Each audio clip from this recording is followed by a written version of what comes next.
Hi, I've got something you'll be interested in. Those performance upgrades we discussed after the last race. They're on the car and the data looks promising. Take a look at the details. What's going on, guys? Aarava here, and welcome back to my F1 2017 career mode. This is episode number 22 today for the Chinese Grand Prix in Season 2. Of course, if you did miss the last episode uploaded yesterday, guys, be sure to go check that one out, episode number 21, as we kicked off Season 2. And of course, as you can clearly see now by our surroundings, we kicked it off with our first race in the brand new Renault F1 team after leaving Toro Rosso. So if you did miss that one, be sure to go check that one out before you see. This one was a fantastic first race, of course, if you have already seen it. And now we're kicking things off with our first upgrade to the car that we installed and bought at the end of last episode, which is the first durability upgrade. So we haven't even started off with a performance upgrade to this car. Of course, we had to start from 0 resource points, so we couldn't even afford a performance part, but I went ahead and got that durability upgrade, as I mentioned last time, because, you know, from hindsight in Season 1, at least one upgrade to durability is needed just to try and protect that internal combustion engine, which is still the one part that I'm finding struggles with to try and eke out over the entire season. Then you can see we're getting into practice in the background here whilst I've been talking. We had a few issues with the first crash into the last corner at China, but eventually just going through the practice programs and trying to earn as many points as we can. And you can clearly see we are doing the best we can there with 311 there at the end of the day. In terms of the parts we're going to be using for the rest of the weekend, I actually had a look through the percentages, and if you look carefully, compared to 1 to 2, the two different columns, actually my number 1 column was actually better than number 2, because of course I used number 2's parts in the race and qualifying for Australia. So I actually ended up just keeping part number 1 for each component for qualifying. And so you join us jumping straight into Q1. Of course, you can see overcast conditions at the moment, so the track's a little bit colder maybe than we would like. You can see into turn 1 struggling a little bit with the rear ends, getting away from us a little bit as you kind of just chuck it in with lifting off. And then at the very end of the lap, Sebastian Vettel actually comes and ruins my lap a tad. I had to brake a little bit early for him because he was clearly going to try and make a move down my inside, so I thought there was no point really putting up too much of a fight during a Q1 lap. So unfortunately Vettel actually holds us up a little bit, and we do have to actually continue on for a second flying lap on the same set of tyres, although of course it's Q1, so this set of tyres will probably not even see the light of day into the rest of the sessions and also into the race. So that was no dramas there, and you can clearly see on the top right, if you look at the delta time, under braking, gaining so much time. That's how much time I lost to Vettel there. So good thing I did actually go around for another lap, because although we are in what is P8, I think I can see as the clouds kind of blind the top left there, it definitely wouldn't have been wouldn't have been P8 or anywhere near P16 probably that first lap time. So we do eventually pop in a better one there. You can see we do finish up in P7. Nico finishes up in P10 there, so both of us through to Q2, no dramas there. And then into Q2 you can see the thankfully the kind of clouds part a little bit, more sun, but the sun started to come down here, so kind of weird scenario at the moment, as a kind of we have the same kind of conditions as Australia really, which we didn't have last time in Season 1, of course, because last time in Season 1 it was raining in qualifying. We used that to our advantage in the Toro Rosso car, but the Renault's feeling really good. And don't forget, in real life at China, Nico Hülkenberg was able to get into the top 10 in his Renault car in real life at China, so I'm feeling positive for this. And Q2, it was a decent lap time there, up into P5, and that's actually where we finished it out there. You can see Verstappen and Ricciardo, both Red Bulls, managed to get through on a set of soft tyres there, so they've done very well for strategy-wise. Nico, unfortunately, did get knocked out, which was a bit of a shame for him, of course, and as the team as a whole, but the two Red Bull cars were kind of the standout performances of Q2, so that'll open them up to strategy, or I would say would open them up to strategy. But I know that the weather, according to the indicator that you can check on during the session, it is going to be raining for the race potentially, so Red Bull's little cunning strategy of getting through on soft tyres may not even matter too much.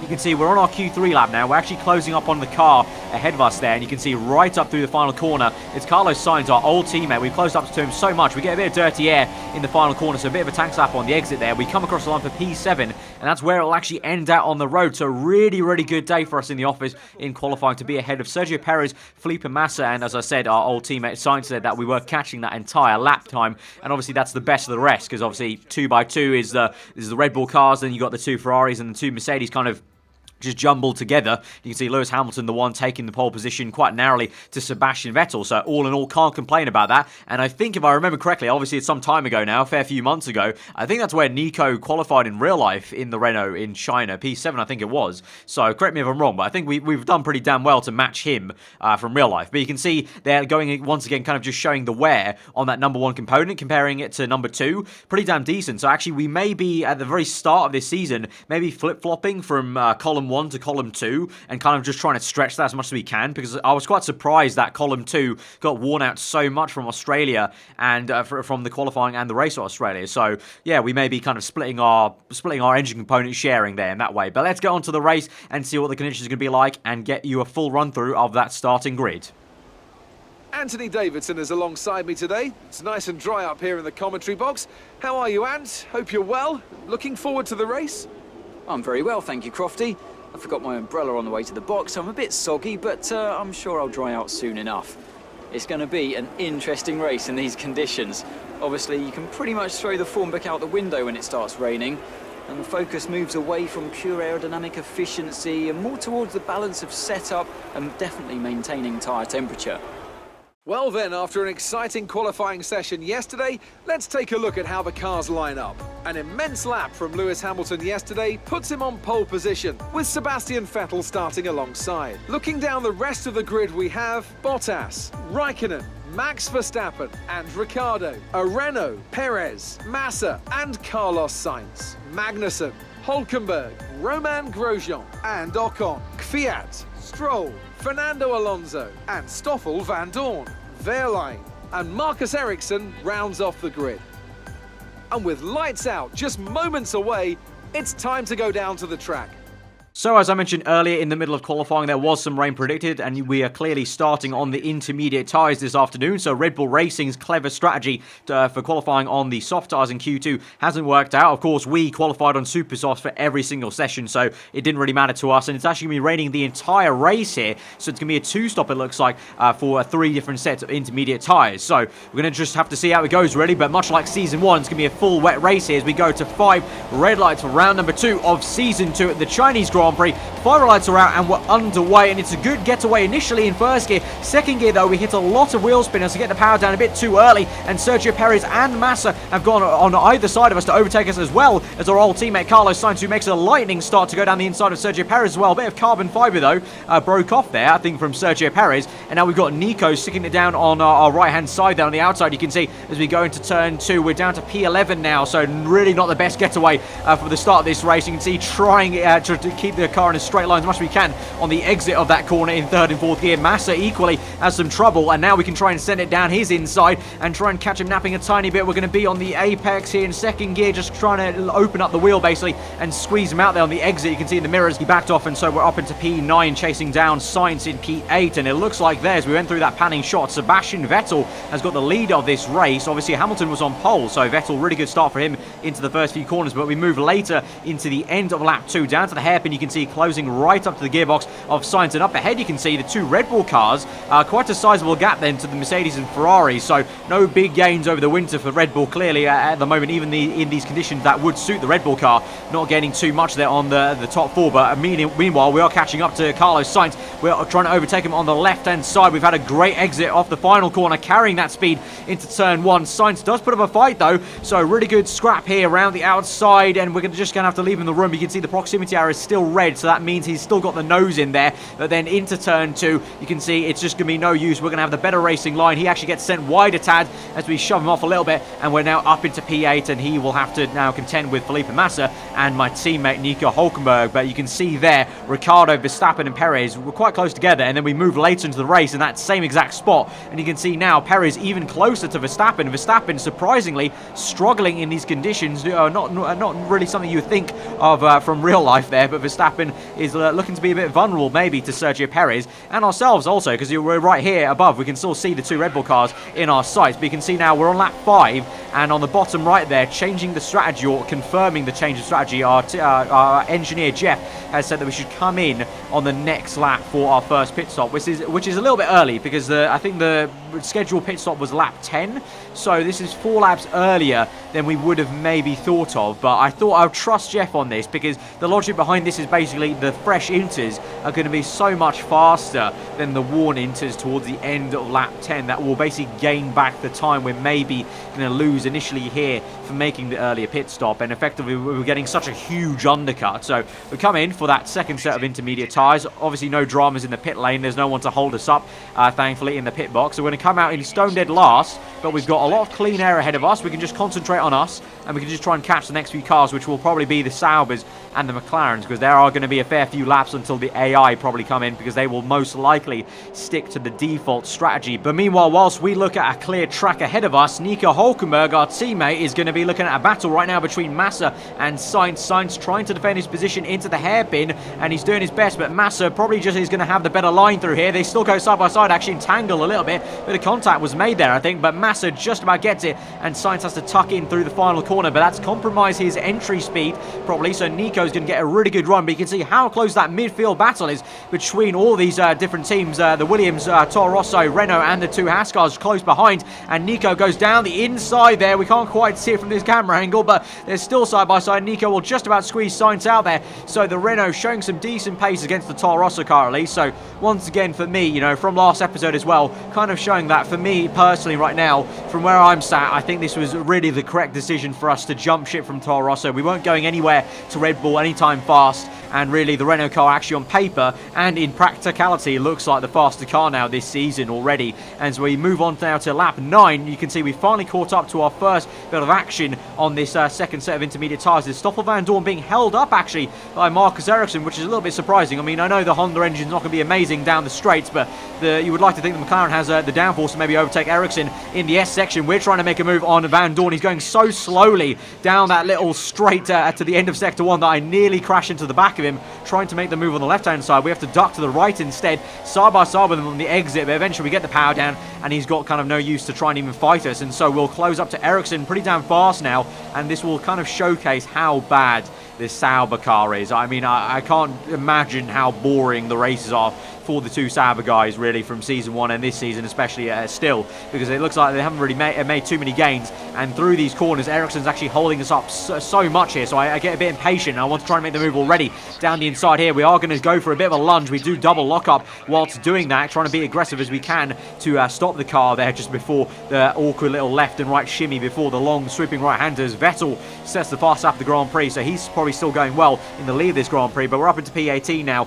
and we soldier on now 3 laps later to lap 12 to catch up to the second Sauber of the afternoon, Pascal Wehrlein. And again, we may get held up a tiny bit in the S section, but actually we're going to get a lot of speed in this left-hander, so I may be able to size up a move actually in the middle of the S section. It's going to be a bit of dancing around here and tiptoeing, and maybe can we hang around the outside? I can sense a bit of a space opening up here, so here we're going to go for it. Just going to kind of rev out the car a little bit in third gear. We try to go for a little lunge, not going to work out. Wehrlein tactically kind of places his car enough that I can't make the move there, and that's really quite annoying actually, because I've lost a bit of time. I maybe could have maybe just saved up being a bit more patient, but you know, against the Saubers you get a bit impatient really, because you're closing up so fast that you just want to make the move straight away. But yeah, eventually through the right hander here, as we go onto the back straight, we do get the move done. The difference in downforce and chassis performance very clear there, and we're up into now P10, as we've already had a few people make their pit stops this afternoon now for that first pit stop for their second set of inters. We've got a few people maybe trying the one stop, probably some of the top guys maybe perhaps, so that will maybe be something we have to look at the end of the race and see how that shapes up. But speaking about all those guys that finally made their first pit stop, one of them is Nico Hülkenberg, our teammate. He goes down the inside of Stoffel Van Dorn, so he himself is having to overtake these same cars that I overtook previously there, so Ericsson right ahead of him, but he's making good progress, and I can see the Williams car not too far down the road, as Nico has to wait till the back straight unfortunately there to make the move, so he really got held up by the Sauber, because you can see the difference in where Massa was previously as he overtook Van Dorn, and now you can see as he goes out of that shot in the top right corner, he's lost at least a second there unfortunately, but still going well and in the reaches of that Williams car, which was pretty much where he was before the pit stop, so he's not lost too much time there. And then back to our POV though, we're on lap 14 now, so 2 laps later it's gone, and we finally caught up to the second McLaren of Fernando Alonso, who's doing pretty damn well in P9. It looks like Alonso is trying a bit of a cheeky one stop perhaps to maybe offset that deficit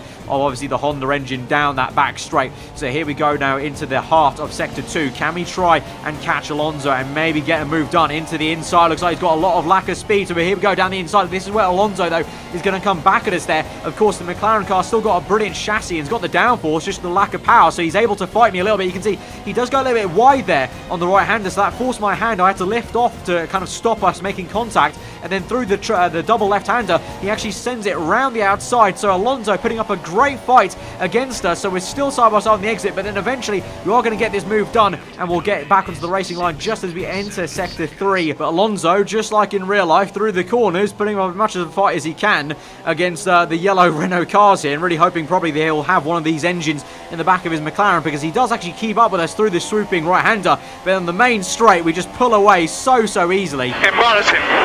Really embarrassing. So that takes us then on towards lap 16. So it's been 2 laps since we made that overtake. Ricciardo has also overtaken Alonso, but you can see flicking through the heads-up display on the right-hand side, just checking the tyre wear, and the tyres are definitely getting quite worn. A few yellow graphics coloured in there for the tyre wear. So soon enough, we do come to the pits the very next lap on lap 17. So that will give us 11 laps then to the end of this race on that final set of intermediate tyres. We pit on lap 6, was it? I think it was. So we've gone 11 laps on this second set. So pretty even kind of numbers. Obviously, the first set was very short, only 7 laps, but of course you're on heavier fuel, so maybe that pushes into the tyres a little bit more. And towards the end of this race, I don't think it'll be an issue on the lower fuel to go another 11 laps on that third set of intermediate tyres compared to this second set. But definitely was losing a little time there at the end, with Ricciardo there as a good yardstick who had overtaken Alonso, catching us a fair bit in the final few corners of that lap 17. So we're now on to lap 18 out the pit in P14, and we've got Romain Grosjean up ahead. Unfortunately and frustratingly though, as I was catching these cars,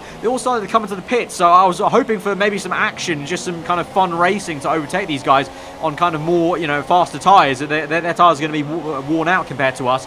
But then the same thing happens with Stroll, so I was really quite annoyed because I was looking forward to that battle, but then both times they both come in, and both times also get put off when they come into the pit. So you can see getting a bit of a tank slapper on the exit there. Just every time it really puts me off, especially in places like Canada as well, when the AI come into the pits. I use them as a bit of a reference point to do my braking to the final corner, and then I'll get put off by them going a little bit faster, obviously, into the pit lane entry. Meanwhile, we're going to take a little look at the race order. It's actually a 1-2 for Scuderia Ferrari at the moment, with Kimi Raikkonen leading this race now from Sebastian Vettel. And then you can see it's Max Verstappen with a brilliant third place at the moment. I think he's doing a 1-stop to be ahead of Lewis Hamilton and Valtteri Bottas, so great work for him. Then there's a bit of a gap to Sergio Perez, and then an even bigger gap then to Daniel Ricciardo. So Sergio Perez also trying the 1-stop strategy, I think, this afternoon, and so far for him and Verstappen it's working well. But now you can see there is Ricciardo with that quite large gap, and then behind him not so much of a big gap to Esteban Ocon, and then ourselves there in the Renault. So we're closing up now. This is lap 22,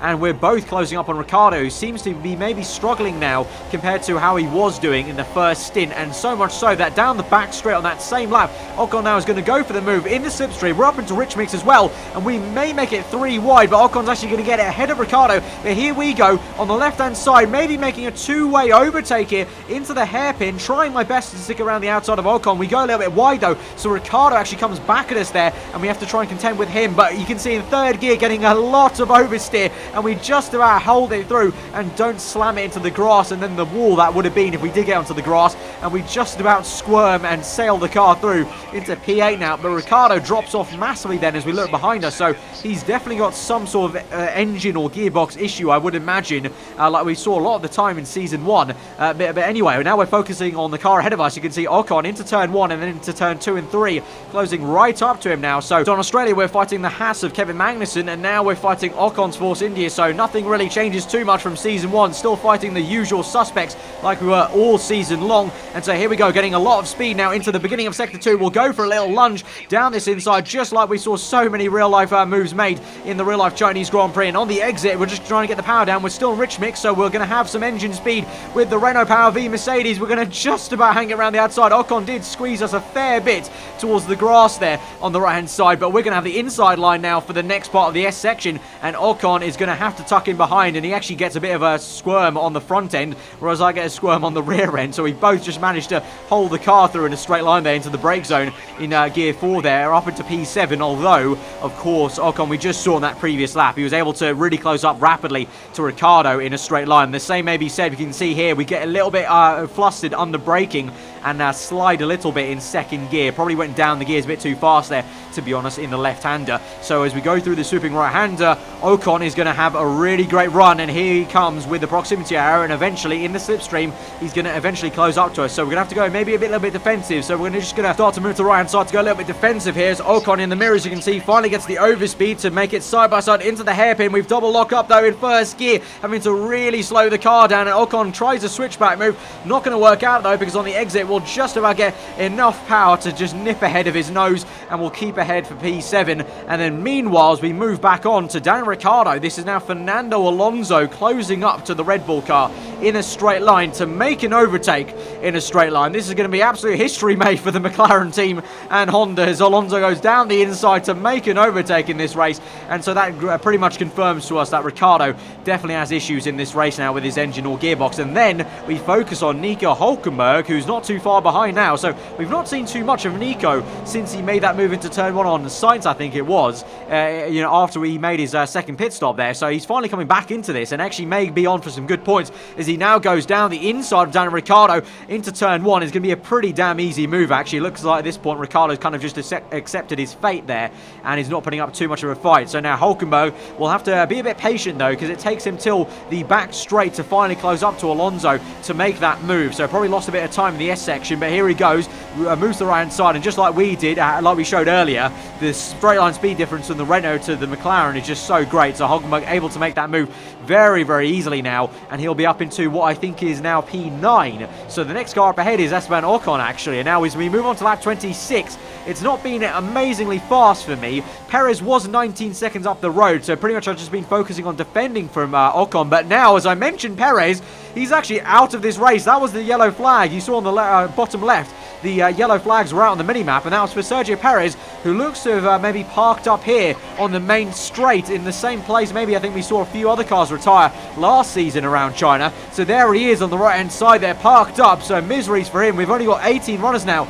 in this Grand Prix, and we moved up into a brilliant, fantastic P6 now. That moves Ocon obviously up into P7, and Nico Hülkenberg up into P8. So this could be a fantastic, once again, a pretty damn high points-paying position finish for both us Renaults as we move into the latter stages of the race now with only 2 laps to go. You can see Nico and Ocon really, really close, nose to tail now, as I'm really slowing down on these worn intermediate tyres. And then moving on to a different perspective of the race to the top end, it's Sebastian Vettel, who's coming to the pits from P2 on the, I think this is the last lap of the Grand Prix. He's coming on into the pits. It's Raikkonen who still leads the way, but Vettel with a very, very strange choice to come in for a final pit stop. It means that instead of getting P2, I feel like he could have probably struggled on to get P2. Instead of that, he's going to make that pit stop, and you can see clearly Hamilton's going to come across the line. It's going to be Bottas coming across the line, and Vettel, I think, is just only going to get up into what will be now P4. So Vettel from P2, a 1-2 for Ferrari,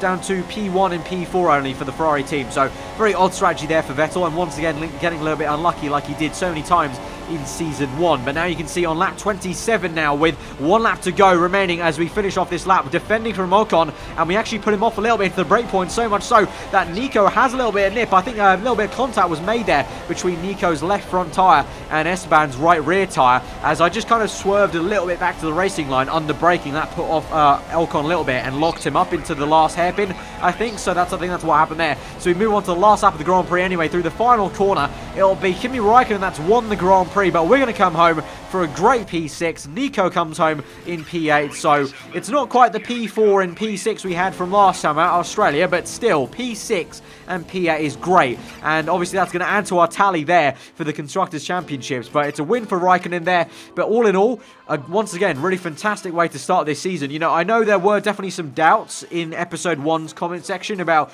there were a few guys questioning why on earth did I move.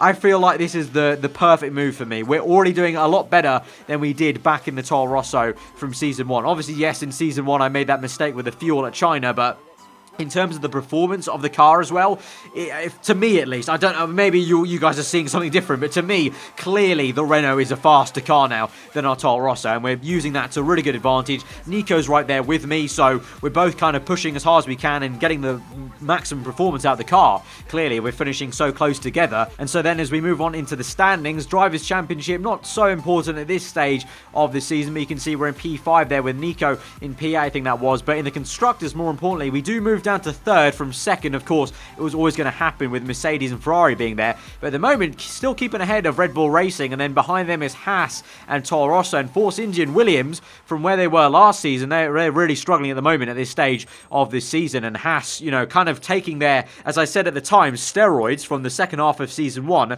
Looks like they've carried that forward actually into this opening round, first few rounds of the season. So both of us doing very well. But I think that will be a very good objective, maybe. See how long we can maybe make this stick, keeping ahead of Red Bull Racing. I think it'll be a task and a half to actually make it happen for a lot longer than maybe the first few rounds, but we'll try our best. But you can see the reputation's going up and up and up, and so far season 2 has kicked off in a great way. Of course, unfortunately, not enough points quite yet to buy a performance upgrade. You can see on the top right, so we'd have to just keep on ploughing on with the practice programs next episode, and obviously getting resource points for doing qualifying and the race, and eventually we'll look to finally make that third engine upgrade. Obviously the first 2 came from season 1, Renault doing it themselves. But all in all, a great episode. So guys, if you have enjoyed that, smash that like button. Let me know what you thought in the comments below. If you're around here, then do get subscribed for weekly Formula 1 content. I've been aarava. Hope you enjoy it the rest of your days, and I will see you guys next time for episode number 3. Goodbye.